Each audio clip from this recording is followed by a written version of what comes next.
जब कोई आदमी बहुत छोटे उद्देश्य के लिए चलता है, मान लीजिए अपने लिए चलता है, अपने परिवार के लिए चलता है, वही व्यक्ति पूरे संसार के लिए चलता है, पूरे समाज के लिए चलता है, तो एक बात का गहरा पता लगता है कि उस व्यक्ति के जीवन में गहरा से गहरा प्रेम उतरता है।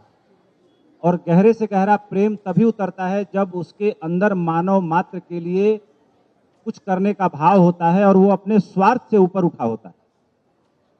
एक बात का तो पता चलता है कि जो ब्रह्म कुमार या ब्रह्म कुमारीज हैं, उनके अंदर जीव मात्र के लिए, मनुष्य मात्र के लिए प्रेम गहरा से गहरा बढ़ता जाता है और एक दिन वो परमात्मा से जाके मिल जाता है।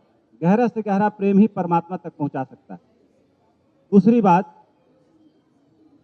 ब्रह्म कुमारी के संसर्ग में आने से मुझे ये पता चला कि संसार में जितनी भाग दौड़ हो, जितनी तेजी हो, यहाँ हमें ये सीखने को मिलता है कि जीवन में बहुत कुछ भागने से नहीं मिलता, ठहर जाने से मिलता है, यानी ध्यान से मिलता है। और ध्यान क्या है? आप जब बारिश आती है तो तमाम नदी नालों को देखिए, जिस तेजी से वो बहते हैं, लगता है कहीं जाके मंजिल पा लेंगे, लेकिन जहां जाके गिर जाते हैं वो समंदर अपनी सीमा से बाल बराबर नहीं बढ़ता। यानी नेचर का अस्तित्व का बड़ा से बड़ा हिस्सा रुका हुआ है, ठहरा हुआ है, एक योगी की तरह, वो नहीं बढ़ता। तो ब्रह्म कुमारी हमें सिखाते हैं कि स्वतः मान नहीं लेना है, बल्कि जानने की दिशा में भी प्रयास करना है। मान लेना एक बहुत बड़ा धोखा है।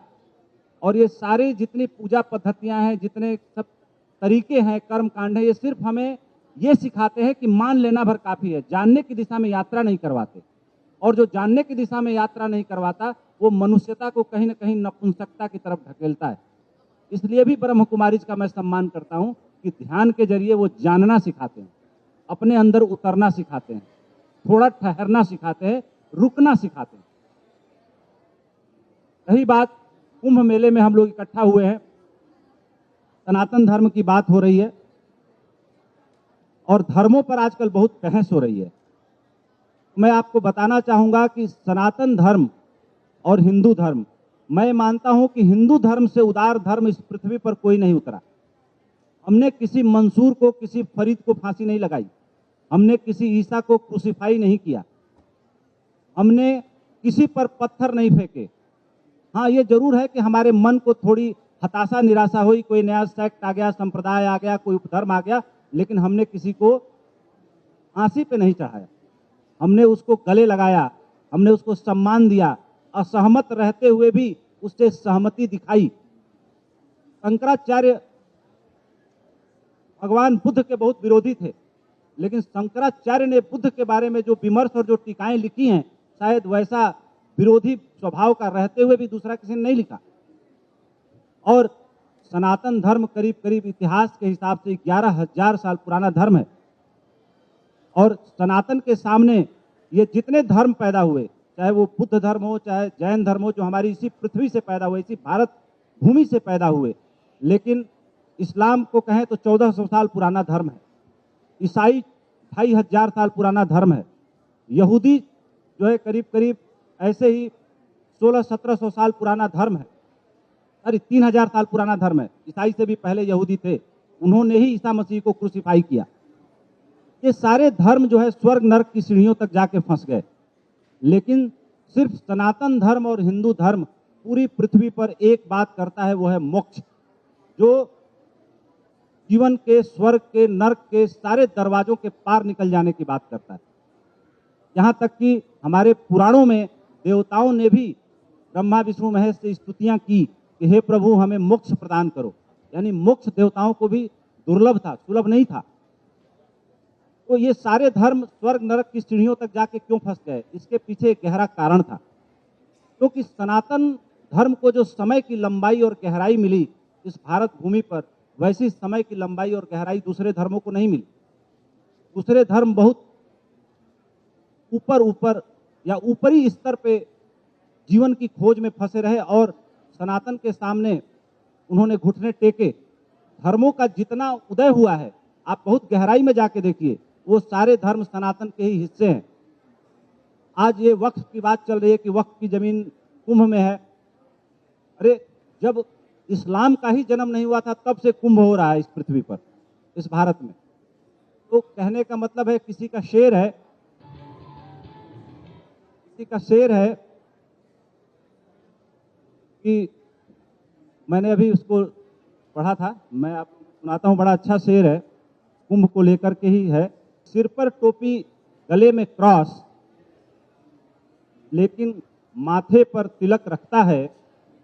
प्रयाग में माथे पर तिलक लगाती है, सिर पर टोपी गले में क्रॉस, माथे पर तिलक लगाती है। प्रयाग में सियासत भी संगम नहाती है। ये मेरा नहीं है, किसी और का लिखा हुआ है, लेकिन मुझे अच्छा लगा, मौजू लगा। माँ गंगा, जिनको नदियों में सबसे पवित्र नदी कहा जाता है और पूरी दुनिया में सारी नदियों के पानी को वैज्ञानिकों ने परीक्षण में डाला और पता किया, तो हर बार गंगा नदी का पानी सबसे पवित्र निकला।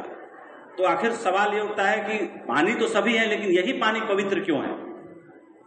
तो रिसर्च ये बताता है कि गंगोत्री से लेकर बंगाल की खाड़ी तक गंगा किनारे अरबों खरबों ऋषियों ने तप किया।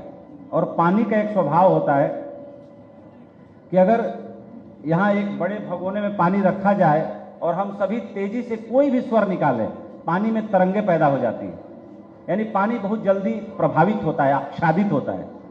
तो जो ऋषियों की तपस्या थी, उसके कारण गंगा के समस्त पानी ने अपना गुण धर्म बदल लिया। और गुण धर्म बदलने का प्रभाव ये हुआ कि गंगा का पानी बीमार के लिए दवा बन गया, मन से पीड़ित आदमी के लिए जो है आशीर्वचन बन गया, और ऋषियों महर्षियों के लिए वो पवित्र ज्ञान का स्रोत बन गया, और आने वाली पीढ़ियां उसमें स्नान करती रहीं।